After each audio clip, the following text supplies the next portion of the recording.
Welcome to another Quantum Conversation, brought to you by AcousticHealth.com.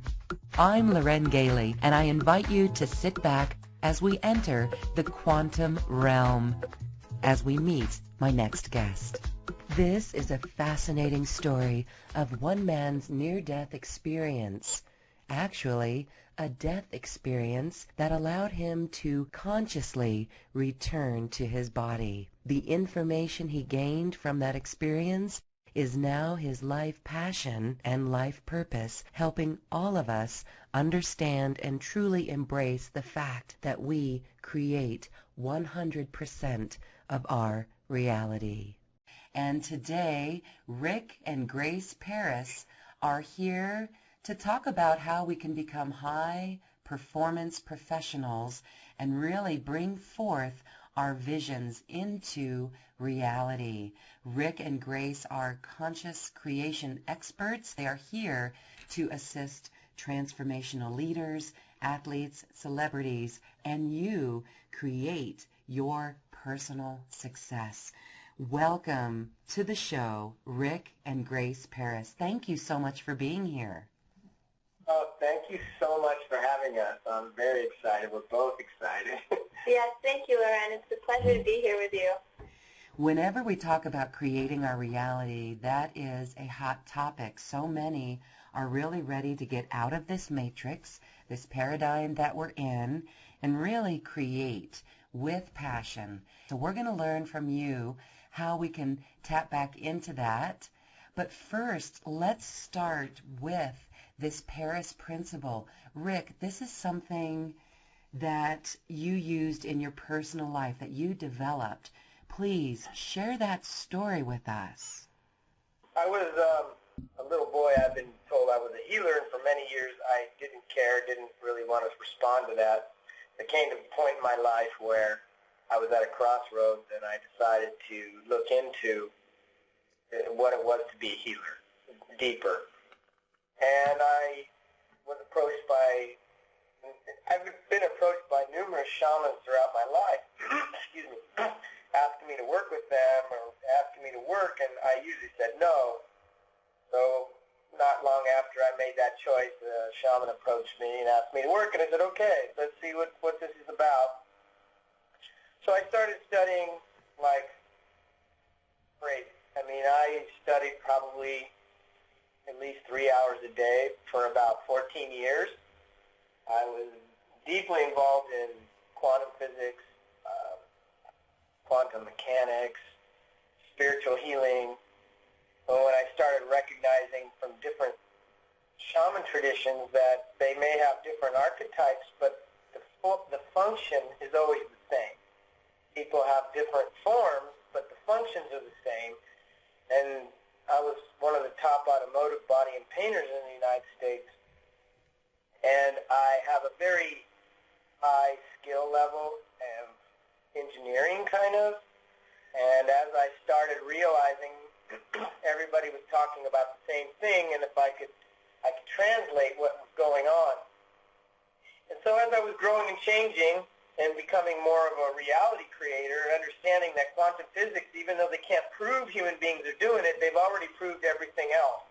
They've proved that reality is an illusion. They've proved that time is an illusion. They've proved that everything is energy, and our perceptions are the level of energy that we're able to see. And of course, most people will agree that reality creation is, my perception of what's going on. It's actually deeper than that. The entire reality is a reflection of your belief construct. Belief precedes reality, and right now most people think that, no, I form my beliefs based on reality, and actually reality is being created by the beliefs itself. And since most of those beliefs were created when we were first learning language, we don't realize that we're in charge of the reality. Everybody is already a reality creator. It's becoming conscious of that. So as I was growing and changing, 10 years ago, February 15th, I was killed, and then I was running across the street as a pedestrian. I got hit by two cars doing over 40 miles an hour. I was killed instantly. I was dead for 18 minutes, and I was gone for what seemed to be 5 years. I was gone for a long time. I learned everything I wanted to learn. I asked all the questions I wanted to ask, in a sense,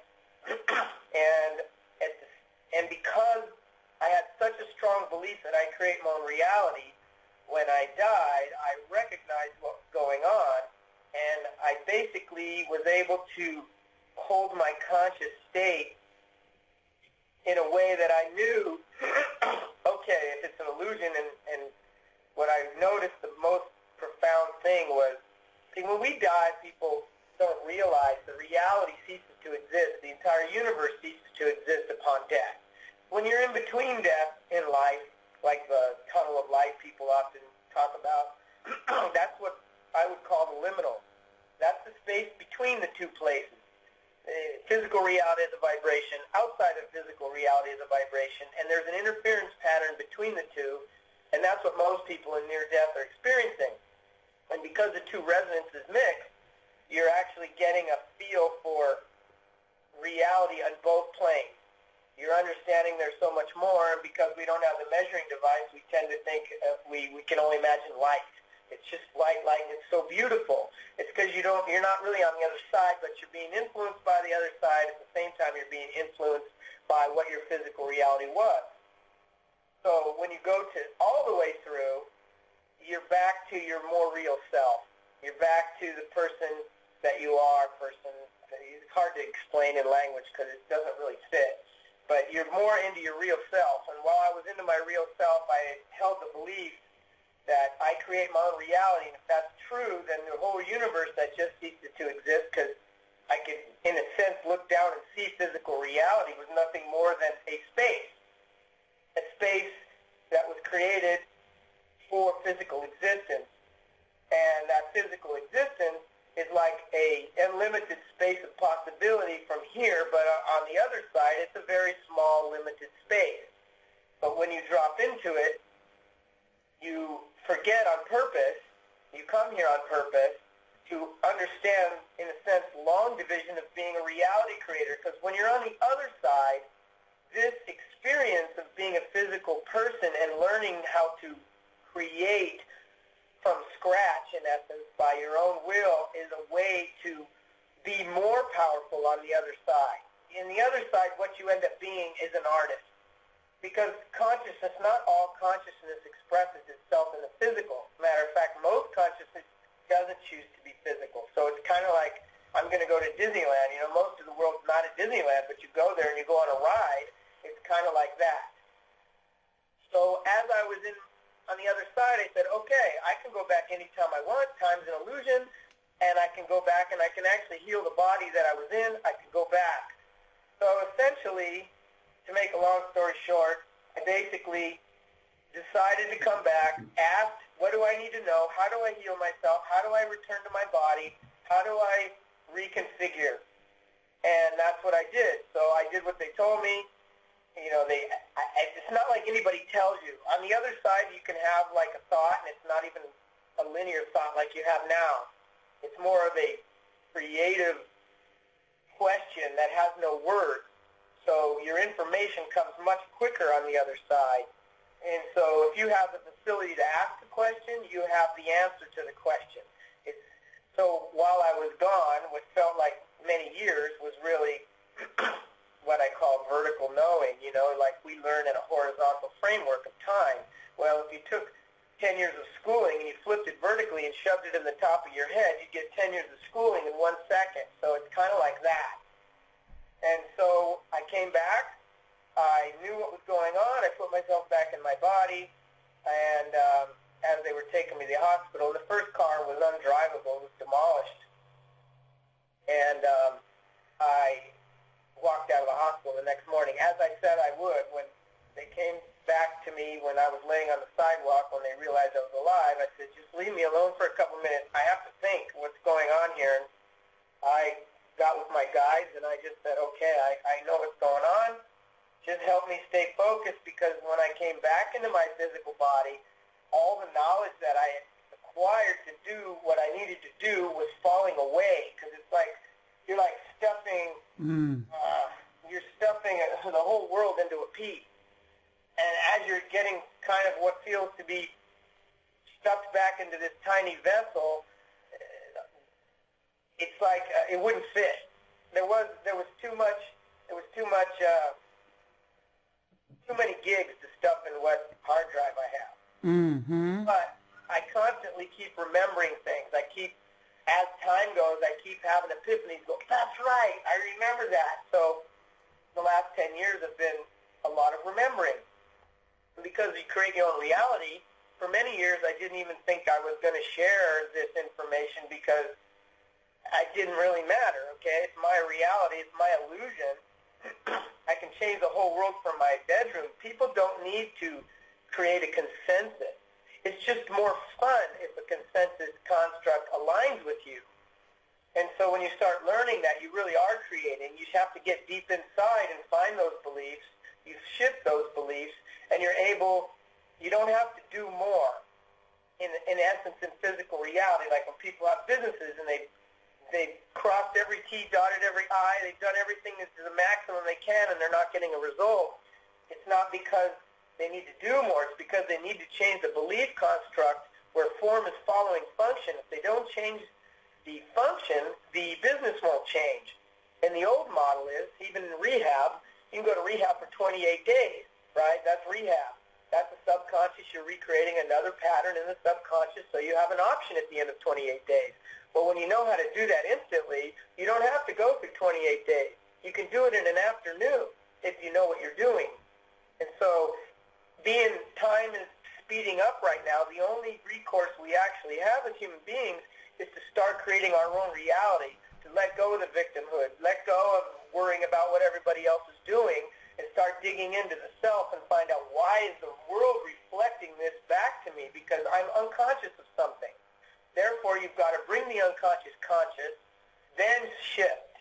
And so that's what the Paris Principle is all about. And of course, there's many programs that people are carrying out there, programs of self-pity, martyrhood. They haven't, you're a multi-dimensional being that people don't recognize. They see, I'm an I. You are actually a we. Your child exists in real time. Even though your consciousness is at age 50, the child is somewhere in the universe operating. And so when we're having a problem in the present moment and we know these feelings, we understand these feelings, there's always thoughts and feelings always together until you don't remember the thoughts anymore and you automatically have feelings that you don't know why are there. So when you find out what that thought is, you can change the program and you eliminate the pattern. You don't have to every day turn around and go over it again because this is happening. Once you remove what creates the form changes. And that form is based in belief. And since you're multidimensional, you have to be able to understand that your child and adolescent, look at the world and the political system right now. Yeah. It doesn't tell you that we are really still adolescents. No matter what kind of spiritual person you are, it's your reality. And you cannot separate yourself. And the minute we negative judge what's going on, we have no power to shift what's going on. Therefore, you're stuck. And right now, you see lots of black and white thinking, lots of pushing against each other, lots of aggression. All the adolescent traits are being played out in the world scene right now. Yeah. Because there's even me. Literally, because I'm not adult enough yet. As adult as I am, I'm still not enough to shift reality. So on the daily, I'm looking to be a more powerful adult. And in that process, I can remove myself from consensus reality in order to create another reality, but not remove myself from judging it and getting mad and not liking what's going on and negative judging the conservatives or the liberals or the blacks or the whites or the Chinese or the Russians. It's like that behavior is the behavior that's creating this. Uh-huh. So that's what I'm attempting to do now, is to step out and take a greater responsibility in my planet. After changing my life constantly, having a beautiful life, I decided, well, maybe it would be fun to teach people. So I decided to figure out how can I take this very complex thing And since people today don't like it, they're trying to simplify. Well, you can't simplify. That's like going backwards in evolution. Who's going to get rid of the remote for the TV in order to simplify my TV? Who's going to go back to washing clothes without a dishwasher? It's about synergy. Complex things operating together in order to make things easier, more elegant, but it's not simple. It's not going to work going back to these old values. We've moved beyond them. What a experience. Your near-death experience, which we could call a death experience, coming back to life, left you with this deep knowingness on how we create your reality. You saw that. And so it sounds like when we wake up from dreams, if we don't journal what was in that dream right away, we lose it. And is that what you experienced in this process, this great knowingness, this vertical knowing that you had squeezing back into your body? Your story is so fascinating. So can you share more on what it was like coming back into your body, what you felt, what you experienced? Well, I mean, rather than the lack of a word, luckily, I had a couple experiences before I died that really tempered reality creation for me. Okay. That belief, and even though it's 10 times stronger than it was before I died, it was strong enough. The belief that I created my own reality and I did not have to be a victim, even at the moment I was getting slammed by the cars, I, in that moment, was knowing, oh, shit, what am I creating this right now? I mean, I literally was thinking that and laughing. Wow. While I was being hit by the car. Uh-huh. So to leave, then see what the universe does when you leave it is, because each person has their own universe. It's funny, we call it a universe, one space. It's not one space. It's many, many thousands of spaces. Mm-hmm. Like right now, you and my universe are touching in a way. When I hang this phone up and you go back to where you are, our universes are totally different and totally independent of each other. Mm-hmm. So what's happening is when you have a belief, like a very strong, looking back, it was years working on, it's like having a birthday cake is what I tell someone. It's your birthday and you have this beautiful cake in front of you. You can't eat the whole thing on the first day. So creating reality is a very specific construct that once you, let's just say you have many lifetimes lived and unlived in a matrix. So the universe is a realm of possibility. And what's happening is there's a synergy between you and the universe with a gift to have fun. And so when you jump into this vibration, it is you, the individual, mixed with possibility, and then all your framework is mirrored back to you. So every person is having that experience. We are not in a consensus reality. It just, logic and reason has created that. The Renaissance took the enchantment out of the world, and it had to, quite honestly, because we were children and adolescents, and children and adolescents must learn to grow and shift and take their power. That's why every adolescent gets wounded. We get wounded in our adolescence.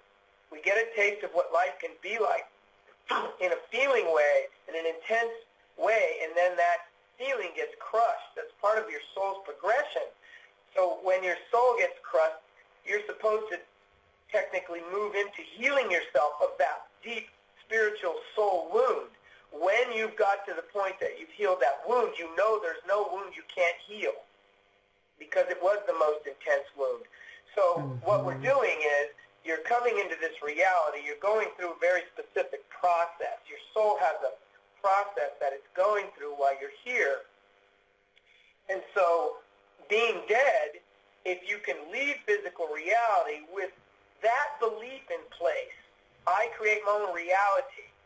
And see, a lot of times one of the questions I ask people when we're coaching, one of the first questions I ask is, what percentage do you think you create your own reality? And I get mixed percentages all the time. but the people that say 100% are the people that I usually enjoy working with the most. But even them, they don't realize what they're saying.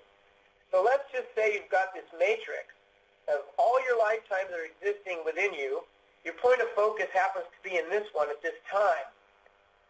Now you have, if you looked over yourself as a sea of vibrations, and all these vibrations of an interference pattern, some lifetimes are higher, some lifetimes are lower, some are very spiritual, some are not spiritual at all, some are quite negative, but they all create a resonance pattern. Mm-hmm. If you take a lifetime like this one and you say, for instance, and I don't recommend making this choice until you're ready, but let's say you make the choice, and I did this before my death experience. I had chosen, I want this to be my last lifetime, because I realized in this matrix, what's going to stand out in the sea of me? When you make a choice like, I want this to be my last lifetime, then all the energy becomes focused on this lifetime. Because what that says is, all the pain I've gone through, all the things and all the lifetimes that I've been through, I've got to heal now in order to learn everything I came here to learn in order to step beyond physical reality. So when you make a choice like that, a very deep fundamental choice, it's like out of all the resonance that is you, your hand goes up and says, I'm the one. And all the lifetimes are waiting for the one that lifts its hand up and says, I'm the one that's taking charge. Mm. So the focus becomes this lifetime. And because we're at a monumental time in humanity where so much is ending, and what's happened is the training wheels have come off. We had DNA and we had lots of things helping us to the point, just like in adolescence. You know, you're a child, you get a chemical shift that's not, doesn't look like it's your choice. My DNA kicks in, I go through puberty, everything gets amplified, I become this other person. But the move to adulthood has to be a choice. And we've lost that choice in the current society we live in. That choice has to be a fundamental choice, and it has to be a choice where we decide to be something again. But it's a choice now. It wasn't given to us as a gift. And humanity is now the point where we're moving from adolescence to adulthood, and because time is speeding up and we're able to create our own reality, it's happening so fast because we don't know that we're actually doing it, so we're really making a mess of things. Well, and I think in regards to your death experience, I mean, Rick is so extreme to begin with, but I think wanting a massive change and then also wanting the certainty of, hey, I create my reality. He created a death experience to really have that certainty, because what you did was remarkable, coming back and being able to heal yourself while at the hospital to walk out the next day. Yeah, there was no God. It was me, and I was very clear it was me. And even coming back into my own body, to be outside of my body, looking at my body and going, okay, for instance, wow. Lots of times you hear in the Bible or you hear babies, they make you take a breath. And what happens when you take a breath is your spirit incarnates, because breath is air is responsibility, air is power. So the first thing you have to do when you come into a physical body is you must take your own breath. So when I was outside of my body, I knew, I was like, okay, to get back in, I have to take a deep willed breath. Wow. And the minute I was out there looking, and I said, okay, let's do this, and I took a deep, serious breath, and boom, I was back in my body, and then I was instantly in a lot of pain. And I was like, oh, shit, I didn't realize I wasn't hurting. Oh, yeah, right? Yeah. The beautiful part of this was he knew to be able to get out of it, he would need to forgive himself for what he had just created. That would be the tipping point. Yes, and that's exactly what happened. When they loaded me up in the ambulance, I knew I had to go through this process in order to not be hurt, because there was blood everywhere, and my body was very twisted up. Oh. And I couldn't move, actually. I couldn't move anything. And I remember thinking, oh, hell no, I'm not going to be a quad. I'm not going to be a paraplegic either. Mm-hmm. And I realized, I have to forgive myself for what I just created. And so I immediately just started bawling. I just felt so sorry that I had put myself through such an extreme situation. I mean, today it's a tremendous gift that I died, because what I already knew about reality, like without dying, let's just say I was 99.9% knew I created my own reality. But when you get out of reality and get a chance to put yourself back in, that 0.1% makes a huge difference. Mm-hmm. And so now I know I'm not afraid of death. I'm not afraid of what's happening here. I'm not afraid. I'm not worried about the world. I know that it's me, and I know that I came here to change it, and I know that I'm going to change it. It's like you get outside and you get a chance to see. The way I explain that to people is when you're on a soccer team, and you're running all over the field, watching your guy, watching the ball, trying to do your thing, you're in the game.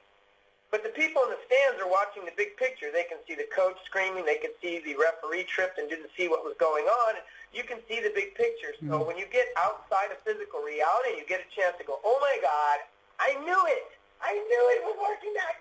All right, then if I know it, I'm going back. I'm going back because I know I can. Yeah. And so it was kind of like that. And so getting back in my body was a breath. And then when I came back in, I realized, okay, first step, right? First step to change, recognize. I recognized what was going on. Second step to change is understand what was happening. Acknowledge, understand. So I could do that quickly. And that the biggest part of the change sequence is forgiveness. And most people, I even have a thing on forgiveness because if you don't understand, people say, yeah, I'm just going to forgive. Well, the reason the change doesn't happen for most people is because they don't know how to forgive. They don't know how to release. And the forgiveness is the release. So I knew that. So I started crying in the ambulance. So I had a little breakdown. The minute I got into ER, I said, who's in charge? I said, look, everything you do to me, every test you take, all I need to know is what are you doing and what result is the positive one. Do I need to be negative? I don't need to know. Mm-hmm. All I need to do is create because the future is the source of all healing. This is why I think what Eckhart Tolle teaches is only half-truths, and I think a lot of people that are following Eckhart Tolle are missing the point because the future creates the present. The future creates the present, and I say that again because it's imperative that people understand that. Because to be in the now is absolutely you're supposed to be in the now, but what you're doing in the now is focused on who you want to be. Where am I going? Like, let's just be in the now. I want to eat something. I'm going to go sit in the car and wait for the car to drive itself? No, you get in the car because I want something to eat and I know where I'm going. Future creates the present. So that anybody who's old, if they lose a sense of the future, they usually die. It's because they can't create a future. When I'm 90 years old, what kind of future do I have, right? Yeah. Same with healing. The healing is as soon as you forgive yourself and can focus on the future, you have a chance to move beyond the place that you are. So that's part of it. So the forgiveness was a key element. And so I had to forgive myself. When I went into the ER, I told them, hey, just tell me the result. Yeah. So they said, okay, we're going to put you in for a CT scan. I can't even remember right now. You needed to be positive. And I said, okay. So I went into meditation while I was in the machine, got my guides, did my work, came out, and they're like, you're good. Your brain's fine. You got a mild concussion, but it looks like you're fine. Okay, great. Body scan. Well, for sure you've got broken bones, for sure. So let's do an x-ray. No, okay, so I did my work. I said, okay, it's got to come out with no broken bones. I just kept mitigating anything in between with me and where I was going. Wow. You anchored the possibility, meaning that even the doctors said, we know you have broken bones. Are you saying that you came out with no broken bones? I came out with nothing. Wow, I had see? head trauma. That I had stitches. That's basically all I needed. They told me not to go to sleep because lots of people go in a coma, and they had the police officer next to the bed in case I died in the night. And I just said, just have some eggs. I'm going to sleep. I'll wake up in the morning, and I'll walk out of here just like I said I would. And I did. I went to sleep. I woke up. There were 6 doctors at my bed. They asked me to explain what I did because they thought it was pretty phenomenal, and I told them, look, I'll explain it to you, but I will also tell you, you don't have the belief construct to understand what I'm about to say. But I will honor you and tell you what I did. And of course, they all thought it was cool, and they left, and I left. Okay, so you told them what you experienced. 20 years before this, many people were not able to come back into this realm and tell their doctors and medical providers what they've experienced. So you shared that with them, and you told them that you had this power, or this awareness. Yeah. Even the policeman was like, I never seen anything like it. He goes, I honestly have never seen a human body get hit that hard and live. He goes, it's amazing. And you walked out of here, and you told them you were going to walk. You told us you were going to walk out, and they were calling me Superman after that. Wow. Miraculous. And that is because of this connection to your spirit. You were able to see this from the other side, and I love it that it comes back to the breath and taking that breath. Yeah, that puts your spirit back into your physical body. Because your spirit is temporal and non-temporal. When you die, your spirit dies. And it doesn't. You have a different kind of spirit outside of physical reality. Soul comes in anytime during the pregnancy up to 3 days after. So your soul is a different connection, but the spirit is the action, it's the dynamism, it's the movement that comes into physical reality. And when you take that breath, you bring that with you. Just sitting here breathing and thinking about that makes a whole new perspective on this. Okay. And so the forgiveness, and you knew that. This is so important. Forgiveness, really self-forgiveness for creating that situation. That is really empowering because you were not the victim. That is hard, I know, for many to wrap their head around, how you can get hit by a car. Did you say you were a person standing on the street and got hit by two cars? I was running across the street trying to make the green light that turned the other way, and I was running across 6 lanes, and the last lane, the car had the green light and was just going through the intersection, and I just got tagged. He hit me so hard I went up in the air, and the second car actually went by me, and I landed on the third car and got hit again. Oh, my goodness. Yes, by all logical accounts, you were dead, and you consciously came back into your body. This is a fascinating story. Well, I don't know anybody else that's done what I did, that's for sure. But I don't know anybody else that had the belief. It's the belief that did it. Mm-hmm. The belief enabled it. Belief precedes reality. And I had already spent 15 years eating that cake, trying to get that cake down, And then when I got outside of physical reality, I realized, oh my God, I was totally onto something. I have to go back. This is the lifetime that I can be the person I was here to be. And so I want to go back. I don't want to start over, and I don't have to start over. I can go right in. It's an illusion. I understand it's an illusion. I'm going back. It's my choice. And I did so. So now you and Grace are out getting this information to the world. You are a divine complement to each other, masculine and feminine. And how did you two meet? Was this before or after this episode? Oh, it was after Rick's episode. He had been doing talks in Berkeley, and I was kind of in this really destructive pattern, and I had gone to my yoga teacher, and I'm like, you know what? My boyfriend has convinced me that I need therapy, and it's like banging my head against the wall. And it just felt very hypocritical that I was like teaching people how to be happy and joyous when really my life was not in the best place. And she's like, you know what, you need to listen to my shaman talk. And I was like, shaman? I mean, at that time I didn't even have an image of what a shaman was. I was thinking like a Native American man.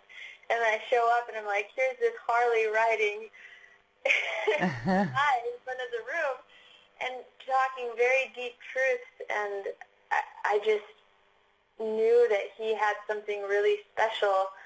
And time went by, and we just clicked, and he really was like, I don't know if I want to be sharing this. He stopped doing talks, and I'm like, no, you need to share this with the world. And the more I got into the metaphysics and this work, the more I just thought, hey, we need to do something with this. And so, Rick has so much experience with it, and he can make it it can seem really esoteric, and so this 8-step process has been boiled down, and we had to workshop it quite a few times because it's really not a logical and linear thing. It really works synergistically, the steps together, but it's a really great framework to get started. Well, thank you both for coming into who you are as individuals and meeting up with each other, because this awareness will help our world when we all can fully understand that we are creating 100% of our reality.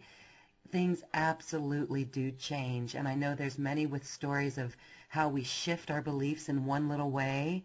Even in my own life, there was something about a used car that we bought that broke down, and I asked my husband if he realized how he created it, and that upset him at first. And then I realized later I helped him create it as well. And as soon as we got over that, then things shifted in an incredible way. I would hope that your story, Rick, gets out into a movie, because that really is a miraculous story. And for you, it is total confirmation. And for you too, Grace, I'm certain it is confirmation as well. It is. I even used it when I met her. Okay. I told her the first day I met her that I loved her, and the second day I said I was going to marry her. And I said, and I'm going to create this, so just relax and watch how it goes. See, that is going to be a great movie. Very romantic, too. All right. This is fascinating because you have boiled it down into an 8-step process, and I know those listening really would like to know what that is. And you did mention a few. You said we must recognize and understand and forgive. Is that part of the 8-step process? Yeah, it's in there. It's in that process, yes. And the reason it's 8 steps is because, an octave of sound is 7 notes, or 12 if you say the sharps and flats are included. But it's a structure. It's a structure.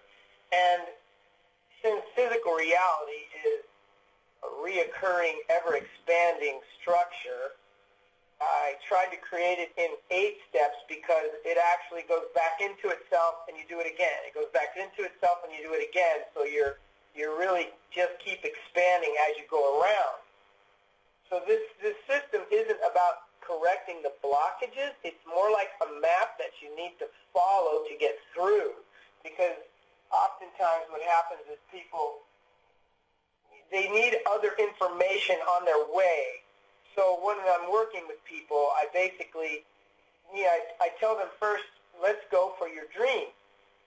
Because if you exist in a finite space within possibility, and you have a certain amount of space within possibility you can stretch from, but possibility isn't, unlimited possibility is not available, because you don't have the measuring devices to go beyond your own patterns. It's like there's a mathematical formula. Probability is possibility squared. So you can only stretch so far according to your own structure. So the way to have more possibility in your life, the elegant way, is to create that more things are probable. That way it automatically expands what's possible. That does bring to mind that we should think of what is the possibility of. For those who are seeking a relationship, what is the possibility of me marrying Grace as you did, and look at what happened? Or what is the possibility of my bank account having an extra 0 in it, or 2, or 3? Exactly. So that is a vibration. The reason it doesn't happen is because we don't have the belief construct for it to happen. Like, how would a person have an extra 0? A lot of people would be like, well, how the hell is that going to happen? Yeah, right. As soon as you say that, you've already taken yourself out of the possibility because it's not probable for you. Yes. So then the next question would be, how, for those who really seriously want to get out of their rut, we hear this so much in the shows. People are doing their meditations. They're on their spiritual path, but they find themselves in a serious rut. And what you're saying is that this is their belief system that came from their thoughts and where they put their energy. So how can we begin to identify? More than anything. See, one of the things people are stuck on, the emotion is like the gasoline in the car. Yes. Thoughts drive the car. If there's no emotion, the car's not going to go anywhere. It's emotion, the feminine. It's about emotion. And people are so afraid of their emotions and so limited with their emotions, they limit the ability to create when they limit their emotion. Thoughts all day, positive thinking, you can think positive stuff all day, and that makes a better life, absolutely. But it doesn't change anything, because if you're not really emotionally attached to these positive thoughts, the reality isn't going to change around you. You're going to have to keep overriding reality. Like, I don't care, I'm going to be positive, I'm going to be positive. And the thing that I said, I don't care, is the issue. That's the form. So what's under that form is what you want to take out. So now you can be positive without the resistance. So a person's pattern, everything they need to know. That's why I like reverse engineering people. Everything they need to know about how to get farther along is locked in the pattern itself. So if they try to avoid the pattern, they're actually avoiding the most elegant way out of the situation. The pattern is the manifestation. So when you can tell when someone has a very specific form, being a problem, and you can say, this problem needs these things to survive, which of these things are you innately doing? And because patterns are unconscious, so if you say, well, I have a really bad knee, and I'm like, okay, it's about anger and inflexibility. Where are you at? I'm not angry. I'm like, I know you're going to answer that because your body's telling me that you're unconscious of the anger. So now we have to bring that anger conscious. So you are angry. First thing you got to choose. Yes, I'm angry because my knee tells me so, but I don't know where that is, right? But you have to open the door, and choices, that's the first step in our process. Choose to be powerful. Choice is critical. It's keystone and cornerstone to all change is making a choice. Because it's like, I'm going to breathe and put myself back in the body. I need to make a choice for something different. Now when you make a choice, what am I going to base myself in? Step number 2 is a dream, because a dream actually determines the outside structure of your construct. Your dream is as far as you can imagine. That's the most I can imagine right now for myself. So by chasing a dream, in essence, not chasing it, but trying to manifest a dream, you will get every blockage that's keeping you in your lesser self. So what happens by going after a dream is you start falling apart immediately because you're totally freaked out. You're going for the edge of the box. So the system is built that way. It's long division of what happens really quickly. It's funny because the dreams that we have, some don't even know how to dream these days or what they want. Yes. Mm-hmm. And so you help people. That's the feminine. It's the imagination. Yeah. Your most powerful creating tool that you have as a human being is the imagination. The animals don't have that. The imagination is the most powerful creation tool you have. And people say, well, that's just my imagination. There's another big limitation. You're putting your hands behind your back as you're trying to create reality. I'm going to be a God being, but I don't want to imagine.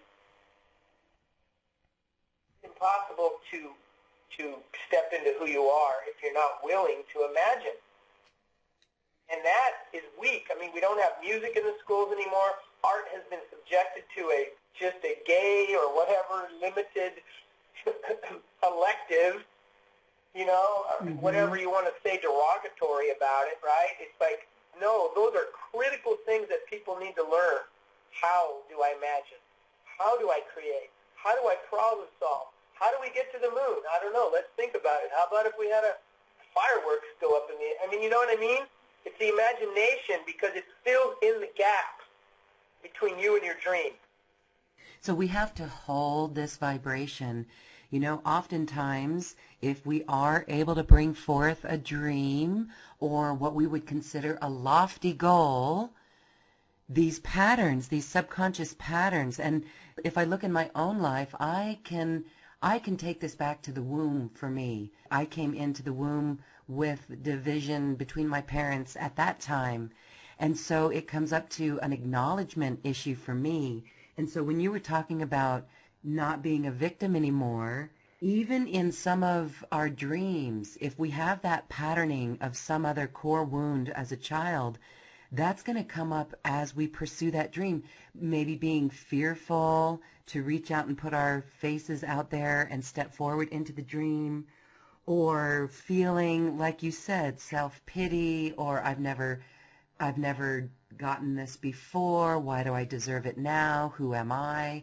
These are all things that you are reverse engineering to find where the patterns begin. Exactly.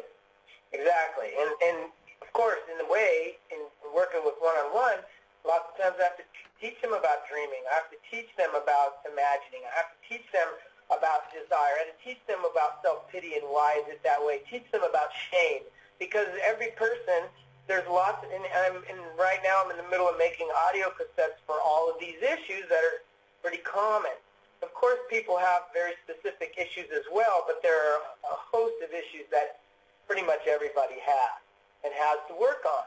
Because as the adult, as what I call the awakened adult, which is the basis of the work that I usually start, is if you don't have a basis of values that you operate, operational, transformative values is what they are, you're operating in adolescence.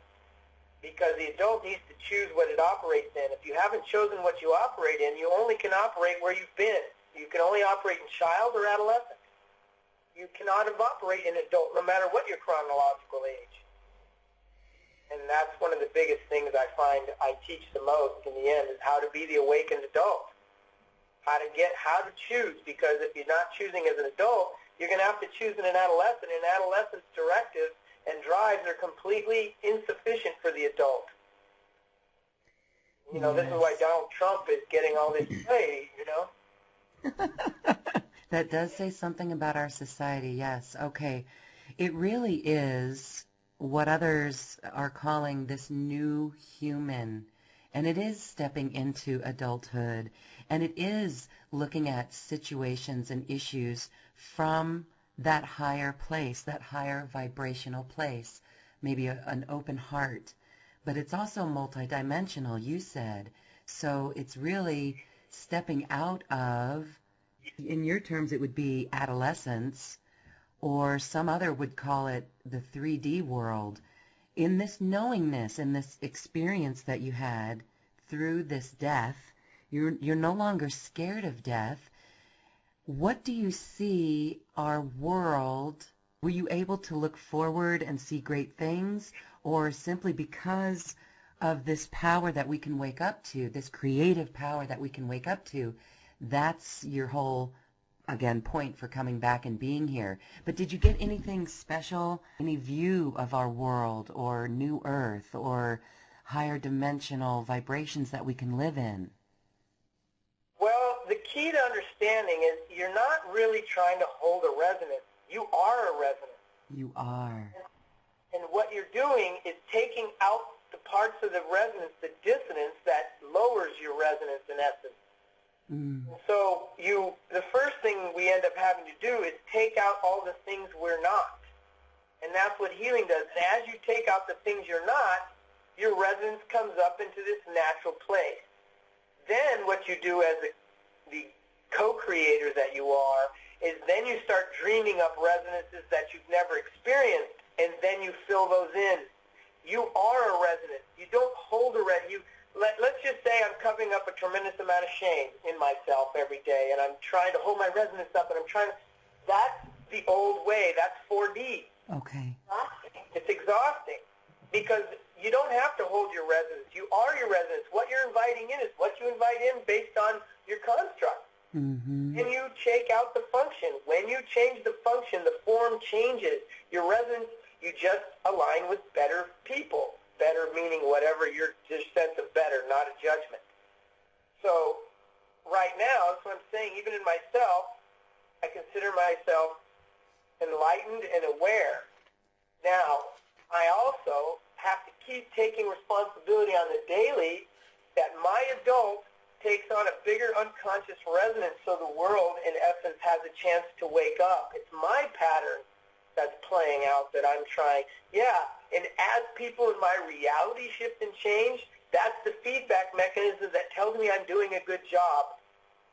Mm-hmm. I'm doing well because I am meeting people every day that are changing. Every day they're waking up. I'm doing it perfectly. There is no future that isn't created by a human. What's happening is the universe is the realm of possibility mixed with you. And the synergy between you and possibility is your personal physical reality. So what you're doing is there's no future. That's why the Mayan calendar actually ended. It wasn't because there was no future. It was because the future was totally created on the fly after that. That's exactly what I was saying before, your DNA, and there were certain markers throughout time to get us to this point so it could be conscious reality creating, not off of the past, not after a preset. This is also why you're watching the world split in two, the 199% or whatever you want to call them, is because internally you're splitting between an old paradigm and a new way of being, and the reflection in the outside is telling you that I'm splitting. Which one do I want to be? Do I want to identify with the 99, or do I want to be a 1%er? And if I'm going to be a 1%er, what kind of 1%er do I want to be? Mm-hmm. Right? It's like this is the inside that needs to be healed. And that's what people don't know yet. They don't know that I'm creating this every day. I'm creating everything every day. When you die, everything stops. There is no universe. There's no friends back here because all your friends are really on the other side doing the same thing you're doing. You're all in line at Disneyland. Okay, this brings up a good question because just this morning, the conversation at breakfast turned to the political realm. Personally, I wanted nothing to do with it. It's interesting. It's like, okay, and so then trying not to judge what's going on, but then being asked, well, you're going to vote, aren't you? That's a hard one to wrap our heads around.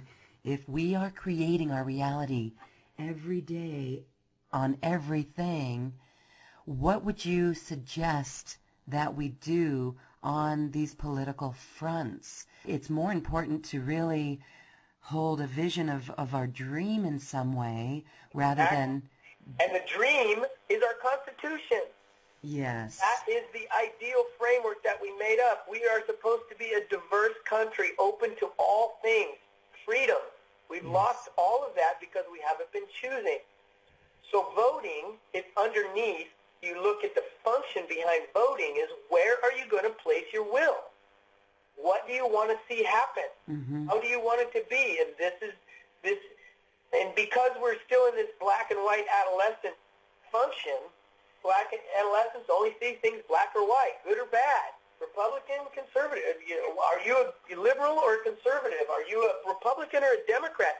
Who aren't, right? Because those aren't who we are. We're much more complex. Mm-hmm. What's happening is the systems are running into each other, and you can't define the differences anymore because ultimately we're not making those choices. If we separate from the system and say, well, you know what, I don't like anybody, I'm not going to do it, you lose your power to make the shift. Mm-hmm. But I would say if you're not going to vote, make sure that you have a very clear picture on where you want the country to go, because we only do two things in physical reality. We either create reality consciously or we allow it unconsciously. That's it. Two ways. Boom. Uh-huh. Are you willing to allow it to go any old way? Or are you going to say, this is what I'm looking for. I want my country to wake up. I want diversity back. I want this. I want that. I want us to abide by the ideals that we're here for, the Constitution. That's the choice that we all made to play the game. It was in these parameters to say, I'm an American. Now that becomes a very diverse thing, but that's the beauty of it. We're all supposed to have a unique voice.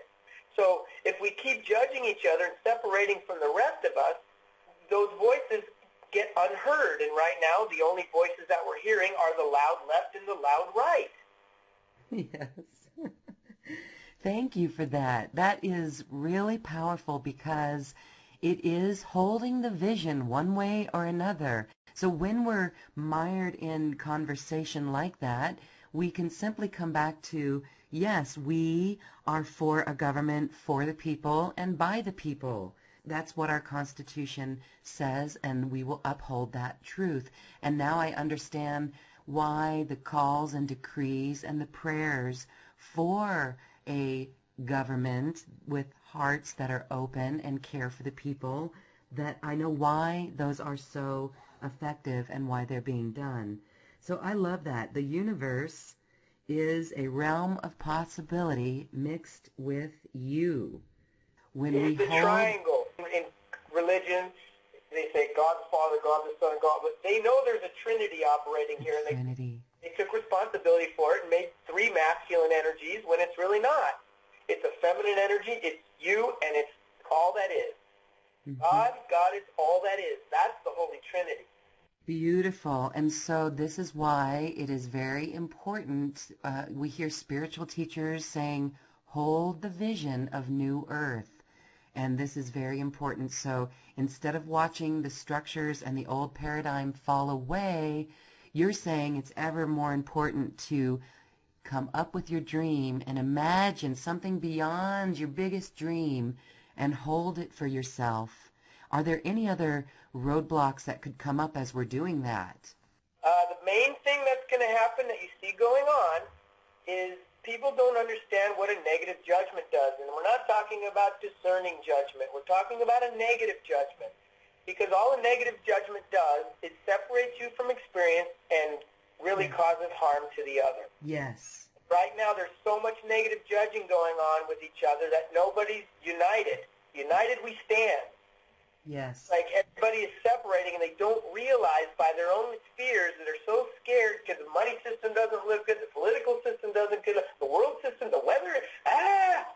It's because you're creating it now, and you don't know it, and because you don't know it, you're just throwing paint all over the room right now. Is what's happening, and the more conscious you can be, the more that the room will start cleaning up. And that responsibility isn't a function of if, it's when.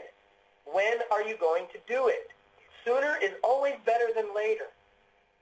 Yes. So what I'm saying is, like, yes, the negative judging has to stop. We have to give space. If you want more possibility, you must create more probability. It's the only way you can access possibility, because you can't dream past your dream. Yeah. Not until you go after a dream. And dreams are bridges. They're not usually made to be lived. Not all dreams. They're bridges to new places. And that's part of why I use dreams as a way to help people grow. Because when they give me a dream, usually by the time we're halfway through the work, they've already got a bigger, better one. The negative judgment, yes, I've seen that even in my own life, how it is very limiting. And I love what you said there, that it definitely does separate us, and it keeps us from experiencing so much more. Takes your responsibility away. Yes, Takes okay. your power away. It gives your power away. So I want to share a quick story on that to illustrate this point. I grew up in Boulder, Colorado, and had this fear of hippies. Isn't that funny? A couple years ago in Tulum, Mexico, we were on this beautiful beach, and the next hotel next to us, an eco hotel, had beautiful people who would sunbathe in the nude. And so the name came Naked Hippie People. Negative judgment, naked hippie people. But what I realized from that episode is I was tired of judgment. We wanted to have a ceremony on the last day of this trip. And so we got together, and the people over at the hotel did the ceremony for us. And I tossed in judgment and competition into the fire. Then I realized that this was the most beautiful ceremony. It went on for hours. We got lost in time. You know that experience where you're just in bliss? And this was the naked hippie people from next door performing the ceremony. And that was the best part of the whole trip. So if I held that belief, I would not have gone to that ceremony, which was the best experience of the whole trip. That's awesome story. Exactly. What negative judgment does, it boxes something up very small that we don't have to look at it anymore. I've already made and the thing is, it's emotional, and it's a choice, and it's a very limited choice. So you're using all the tools of creation in order to separate yourself from something.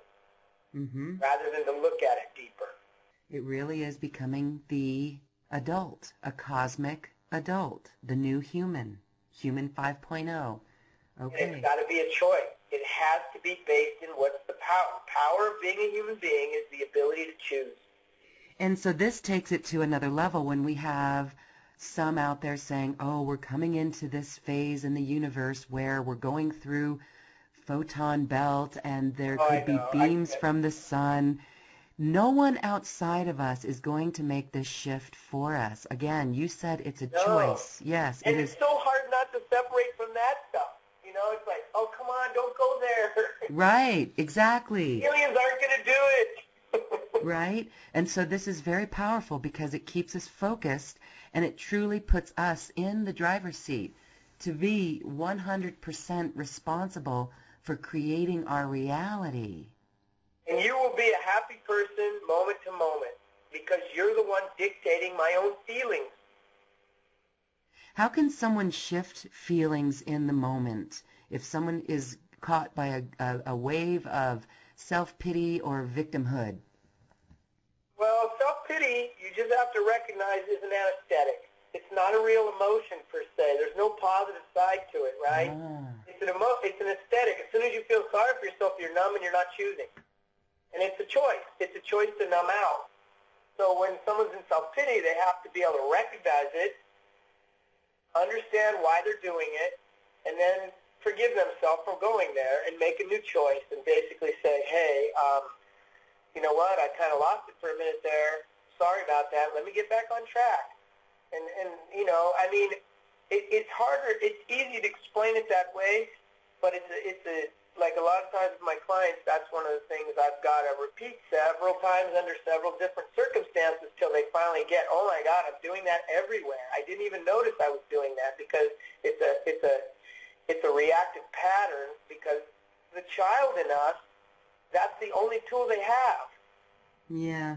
When you're a child, if you don't get what you want, the only way you're going to survive is to numb yourself and get past it. And it's a great tool for a child to feel sorry for themselves. But it's a terrible tool for an adult. Yes, okay. Grace, what is the greatest lesson that you've learned in this whole process, experience? Oh, I haven't thought of like a single one. There's so many. The greatest lesson for me has been stepping into my power and knowing that I can cope with any circumstance or situation that comes up and having that trust in myself. That's been life-changing for me. That bears repeating, stepping into your power and knowing that you can cope and create your reality. And to be able to forgive yourself from any reality that you're not comfortable with. So you can move beyond it. It's the forgiveness, recognizing, understanding, and then forgive myself and be free to make a new choice back into where I need to be again. Because being a reality creator doesn't mean you're doing it perfectly. And I just want our listeners to know that. It's like sometimes people get chippy and they're like, well, why aren't you doing it perfectly? I'm like, because I'm a human being and I'm okay. Everyone has their process. And sometimes that gets difficult and challenging. So, and it's the adolescent who loves perfection. Yeah. Exactly. Even the adolescents don't realize, this is a common thing I tell my clients, you know, if you really said I was perfect, that means everybody would agree with the thing that I did was perfect. At that very moment, you have just defined yourself as mediocre. Because when everybody agrees on the same concept, that's the medium, and that's mediocre. You don't really want to be perfect anyway. Okay. Yes, you know, adolescents, they think they know it all, and actually we think we know it all. We're acting like adolescents on our planet, but you've given us some powerful things to think about and to actually implement in our lives today. And you know, when you said you must be able to forgive yourself and be free to make a choice to create new, look at how fast that happened with you in that death experience where you were hit multiple times by a car and you amazed the doctors And that happened within, would you say 24 hours? A big shift. Oh, yeah. Yeah, I got hit at 6:01. I got hit at 6:01, and I walked out of the hospital at like 7:01 or whatever. You did. You walked out of the hospital 26 hours later. 13 hours later. 13. Oh, the next morning. Yeah, the next morning. That is a miracle, and it shows you the power of spirit. That connection that you've got, we really look forward to a movie on this. It will really help so many people understand. Thanks for saying that. I hadn't thought of it. I know, it's gonna be a romantic one too. Okay. Now, you guys have a special offer that gets your teachings out on this. Tell us more about how we can work with your 8-step process and really learn this co-creation of our reality. We have a Quick Start program, which is a series of audios that will basically take you deeper into our story and then deeper into what the Paris Principle is and what that means in the daily lives of whoever downloads it. The package, the Quick Start program, gives you, it's like 40-minute introduction to what the Paris Principle is. There's another audio that using the Paris Principle to create your reality, which is like another 20 minutes, 21 minutes. And then we have the 8 steps to create reality, which is like another 40 minutes-ish. And then an introduction to the awakened adult, which is like another 25. So the things that we touched on here, they can get a little deeper understanding of those, what we do with those. Great. And that is on the special offer button on this page. Thank you for putting that together for our listeners. We invite everyone to check that out. We will also be doing an online healing retreat masterclass series with you so we can experience more of these teachings directly with you one-on-one online. At the end of this program, we give a little description of what that's about. Check out our special offer button to learn more. Well, unity consciousness. Let's end our discussion on unity consciousness. What I can gather from our conversation today is that the onus is on each one of us to fully understand this. And one of the things within myself and in my own world as a journalist, besides being programmed in this world to be in judgment of others and to be in competition with others, being in the television journalism realm was a heightened state of competition and judgment. And so we know when we are reaching towards unity consciousness, those two factors of separation really have to go by the wayside. And so even in my own life, we have competition even among journalists. There's no such thing as a news team. Everyone's in competition with each other. So to overcome this within myself and rise above it is what each of us must do, and that's reaching towards being that new adult. Would you like to add anything on this or make a comment on that?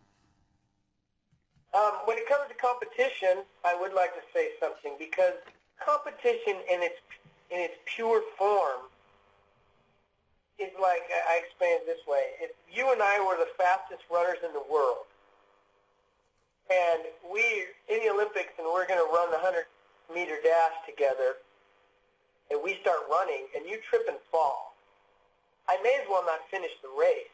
Right. Because you're the only person that's going to make me go somewhere I've never been before. And I have to appreciate you. I should go back, make sure you're fine, get the best specialist in the world to look at you, because without you, I'm not going to beat myself. Competition is to raise yourself to another level. What chauvinism has done with competition is taken it and made people compare and diminish each other.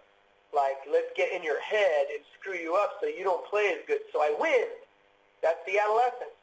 Mm-hmm. Hope knows that in order to supersede myself, I need to be my best and they need to be their best.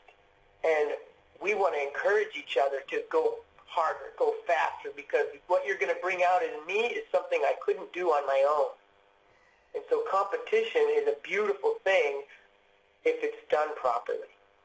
Oh, thank you for explaining that, because it really has just now assisted me in changing my perception. So by changing this perception into healthy competition, bringing out the best in all parties, that's beautiful. Thank you. Yeah. Here we are at the end of our program. We're going to have to bring you back and do some more because this was really fascinating with both of you. Thank you so much for being here. Share with us anything that you find you'd like to add of importance that we didn't get to today. Oh, wow. I think we touched on so much today. Right on.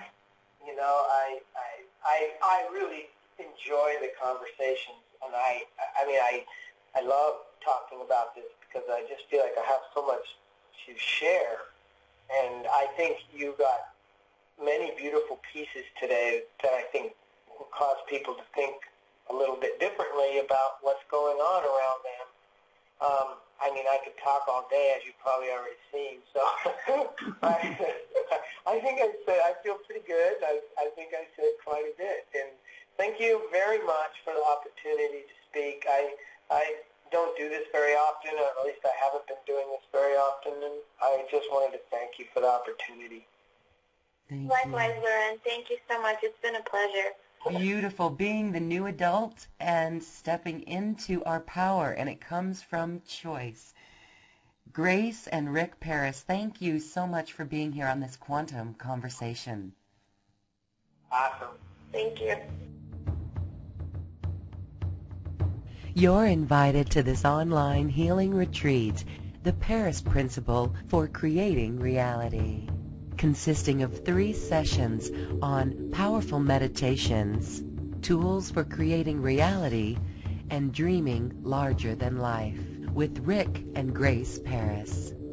If you create meditations in a very ritualistic fashion, your subconscious attaches to the ritual, and it makes them more powerful because you're incorporating several acts in a row, like going to a safe place and creating that safe place for yourself and making choices about that safe place when you go into a meditation. Because the meditation that I prescribe and the one that I like to teach is not like transcendental. And the quiet mind, to me, I get it, but that's not really beneficial to creating reality. Because creating reality, what you're really doing is bringing the more real into an illusion. So one of the reasons athletes will oftentimes will say, oh, look, Dan, I visualized that game-winning shot so many times. And what they've done is, they've done it so many times in their mind, their subconscious already gets the pattern that they want the ball to go in. So when they take that shot, it just goes in, because they've already created it so many times in the dream. So meditation is an extremely powerful and necessary tool to operate with when you decide to start creating reality in accordance to your will. You teach them about what a dream actually is, why you want a dream, why, so many people resist dreams. But, the other thing that people still don't quite understand is what 5D is and how does it operate. And 3D is, each time you go up in a dimension, you don't lose the other dimensions. They lift to a different way of operating. So as you take on a new dimension, you're not going from one room to another. You're just going to a new room in the same house. What's happening is 3D lifts to a more elegant level. 4D lifts to a more elegant level. It's not like, oh, we don't do 3D and 4D anymore. So it's like a spiral. In a spiral, you don't lose the last loop. It gets more intense. It has more impact, and then it has less impact, right? Because in a spiral, both are happening. I'm expanding and contracting simultaneously. So as the old dimensions contract, they actually get more significant as they contract. And as you open up to the new dimensions, they get more expansive. So in 3D, you have to know there's 3 tools to creating reality, and that's desire, imagination, and expectation.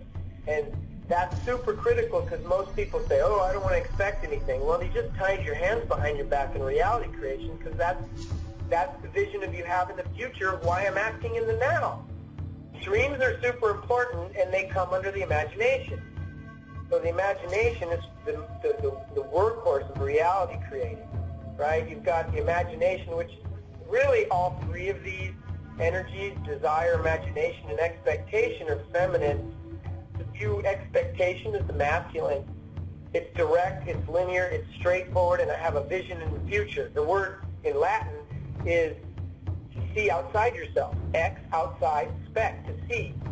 So it's the future vision, the expectation, and then the way it's supposed to work is, well, they all work together, not linearly, but what's happening is you're saying, oh, this is my vision, this is my dream, I see it in front of me, therefore I'm going to create desire for this thing that I see with my imagination. I'm going to create it in an imaginative way that creates desire, and I see it clearly. That's basically how you're creating anyway.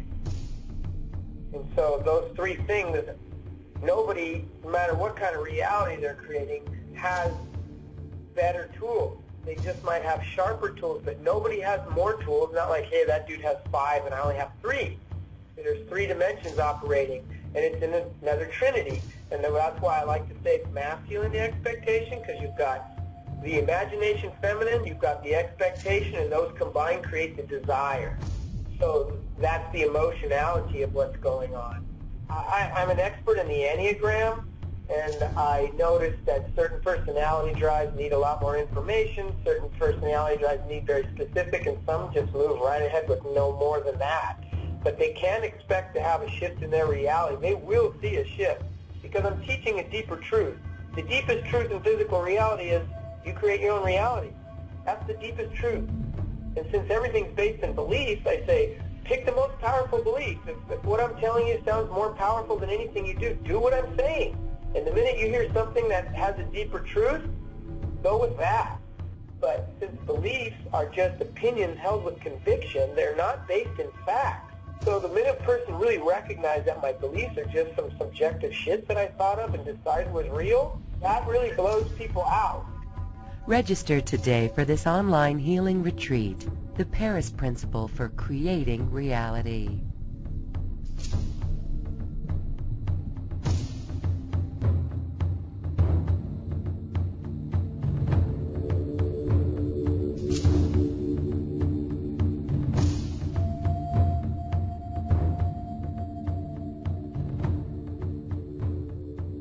And thank